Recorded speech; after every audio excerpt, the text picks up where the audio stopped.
YouTube, what's going on? So first let me put up my girl from Endless Yoga at Endless Yoga. She's my Garland partner for today. Maybe I'll put up Annie Yoga too. Why not? Put them up both. It's really nice to sit in this freaking pose, this extended stretch, which has so many benefits. Please look up the benefits. It's gonna be worth it. And so anyway, let me get straight to this topic, which is happy, happier, and happiest are damaging concepts, especially in the freaking food realm, man. And I'm gonna go into it, which is freaking awesome. And so, first of all, I want to say that we weren't satisfied with just happy. We needed to make degrees of it, you know? Happy isn't enough. We need to make degrees. So maybe you're happy and then happier with this and then happiest with that. And so this degrees put us in a position to kind of constantly measure things or compare things, you know? It's like, yeah, I thought I was happy, but then, you know, I realized that I was happier over there, and that's comparison, you know? Oh, I was happiest over there. It requires comparison, you know? And so the first thing I want to do immediately while I get into this is that I want to immediately put in a child ages between 2 and 4. 2 and 4, because by the time they start inching into 5, they get contaminated. They're able to think.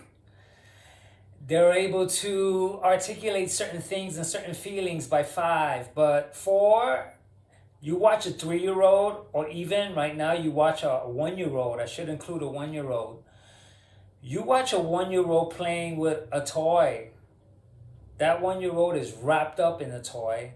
She's intrigued, absorbed by the toy. You can leave that baby alone for a long time and she'll be so into that one toy, playing with it, and that's all that there is.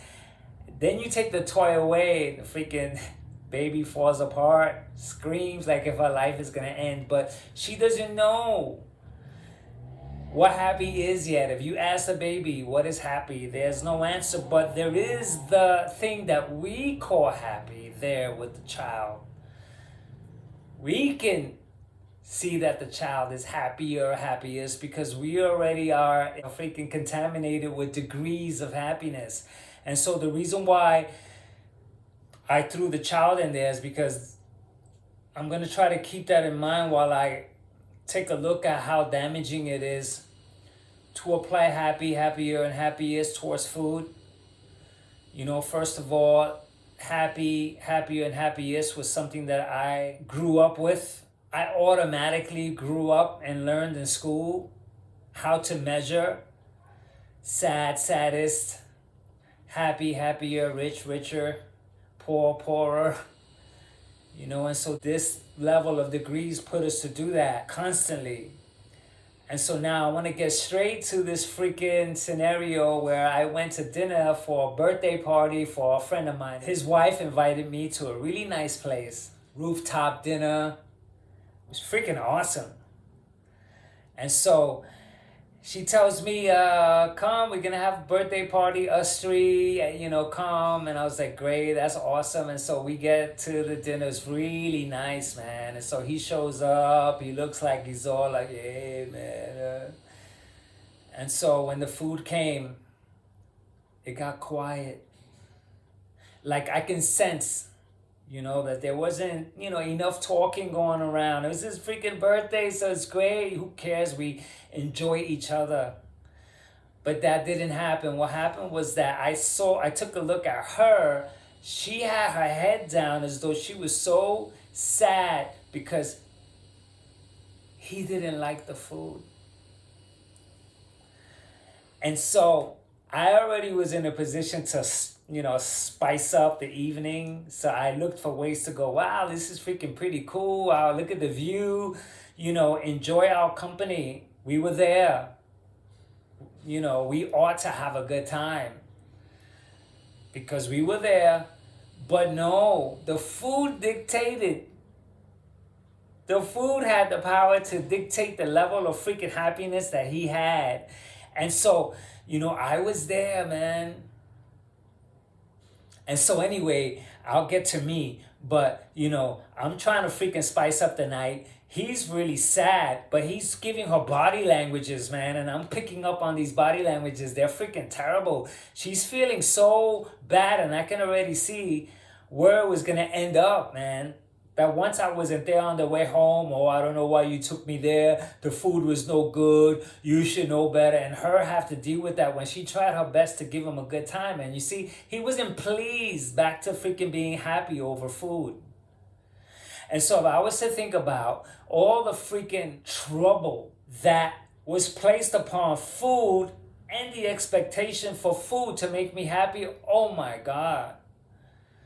I remember some terrible freaking arguments with several girlfriends that I had, man.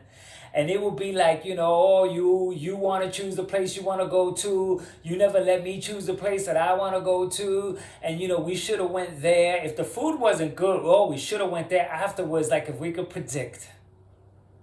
Oh, I had a feeling not to come here, I had a freaking other guy one time. I took him to a really nice place, which I thought was a different place to go to instead of the same thing. He was so freaking miserable, man. Oh, man, I want fried chicken wings. Oh, I did this. He was so freaking, he bummed the entire freaking night. But that's what it is, man. When I looked at that, I said, look it, food has a power to make someone miserable for the night. It has the power. And so, you go to one place and it's good, you go to another place and it's better, and you go to another place and it's the best. And these freaking levels of degrees means that you're happy at one place, you're happier at another, and you're the freaking happiest at the other. But if it's not there, man,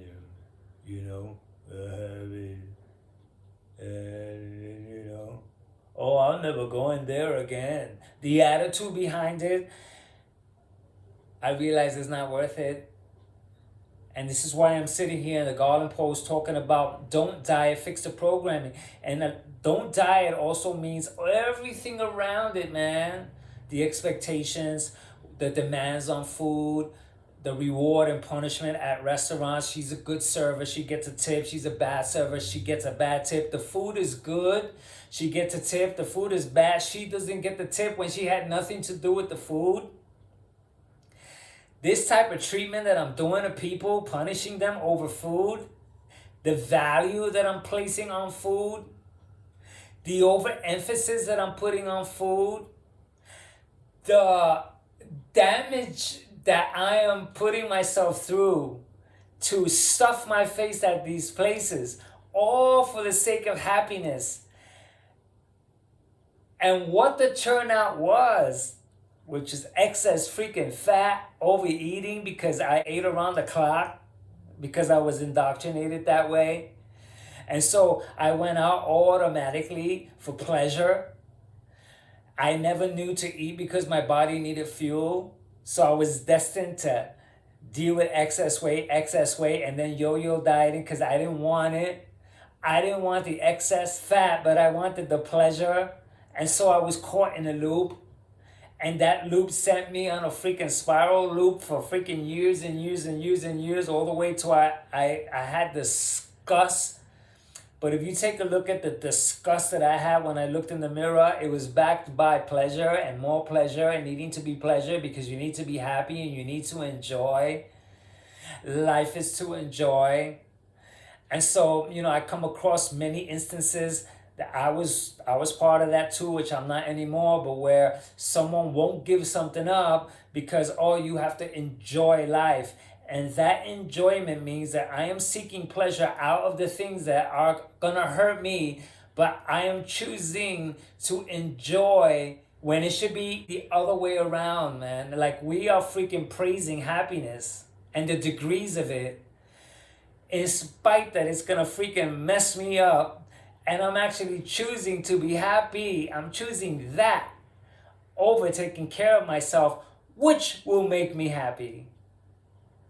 If I take care of myself, then I will automatically be that child intrigued into thing, absorbed with the atmosphere, absorbed with my surroundings, enjoying the music, enjoying the air, enjoying the night out, enjoying the relaxation. It'll be that. But all of that can go down the drain, all because, oh, the bread. Oh, the bread wasn't freaking toasted enough. Could freaking drive someone off the freaking rim, man. I've seen it and I've done it.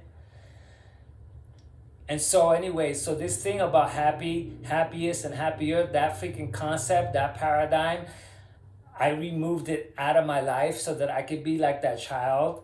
And so I look at things at face value, which means I look at it at face, no value, at face, which means I go to a restaurant, there's whatever to eat, I order whatever to eat, I eat whatever to eat, and then I enjoy my company. And whether the food was good or not, it does not play a part on the night that I have. It can't. It can't, because it costs me way too much, man. Because, everything that I freaking delved in to enjoy, it came with a price, man. And so if I delved into whatever and I gained weight, the price was me to lose weight, which means to get on diet fast and join this and pay for this and pay for this thing and pay for that thing and pay for this diet pill, or, the effort, the time, and the money to actually try to freaking get on some diet. You know how the business is. The health business freaking makes millions and billions of dollars for that reason. And so I looked at happier, and I looked at happiest, and I laugh at it now. It's a joke for me. Oh, you're not happy? Or you want to be happier? Or you want to be happiest? I freaking caught on to that. That was handed down to me, and I began to live that out, the culturalistic values of the degrees of things. If the girl isn't happy with this guy, she'll be happier with another guy, and then she'll realize that she was happiest with that guy, and she'll spiral around. And luckily that there's no happiest after that, because then we'll be freaking from happier to happiest to happiestiest. Until we throw in ultimately happy. We try to seek those freaking degrees way up there outside of our freaking realm, and then we wonder why we never really cool with life. Like, why aren't we freaking just cool with it? Why can't we have a little ice cream once in a while? Why can't we have a donut once in a while? It's because the pleasure and the chasing of it is freaking so overboard. And so I'm talking in the realm of me being out of it. I never want to play with that ever again. I go to a restaurant, man. I don't care. I don't choose, I haven't seen a receipt in maybe 20 years. I'm not going to look at a receipt to nickel and dime. Oh, I paid for this. I ate that. You ate that. I'm going to make sure that I go really good. We split it. I let them take the bill, and I say, well, what do you want me to put in? We'll put in half and half, or we split it in 3 and 3. Anything goes, man. I'm not going to freaking, because you know how many fights or resentments came out of that? I'm never going out with them again. I ended up paying $40 for a $10 meal, and then live with that. And it's like, it's not freaking worth it. We're supposed to be going out to have a good time. Was it a good time? We're going out to have a good time. Are you really having a good time? I'm saying, look, I got dressed up, I put on cologne, I waited till this freaking dinner, and now I'm miserable at the restaurant. Do I consider that a good time? And so the answer is no, man. And so the way that I fix the programming is that I remove the entire value, the principle of the value, the principle of deriving pleasure from food. The idea that I ought to be freaking satisfied in that, so that I'm like this after dinner. No, I'm like this. I'm cool. The tip is always the same. I've been doing this for years, man. Secretly, I don't tell nobody. I don't want to explain this. I'm just doing this here for me. And so when I tip, it's exactly the same whether the food is shit. Like, it doesn't matter. I leave the same exact tip, because I'm not going to do that. because I'm the one that's walking out of the restaurants. Those type of grudges, seeking those type of pleasures for that type of level of happiness. If it's a demand for happiness, it's gonna be a toss of the dice, 50% sometimes, 50% not. That's the way it is. You go to a place, you're not sure. You could go to a place where they serve you amazing dinner and one day they just screw up, man. It's just not your freaking night, man. So now you're gonna go argue with your friends, or argue with your husband, or argue with your wife over a night where you're supposed to be having a good time. So that's freaking out, man. That's so out. This means I fixed the programming. This means that I'm eating accordingly now because food doesn't carry that level of importance anymore. Can you imagine that? That food has the power to control me. I'll never walk out. I'd rather not go. I'm fine here with my fruit and cottage cheese, man. And so anyway, and to the next one. Catch ya!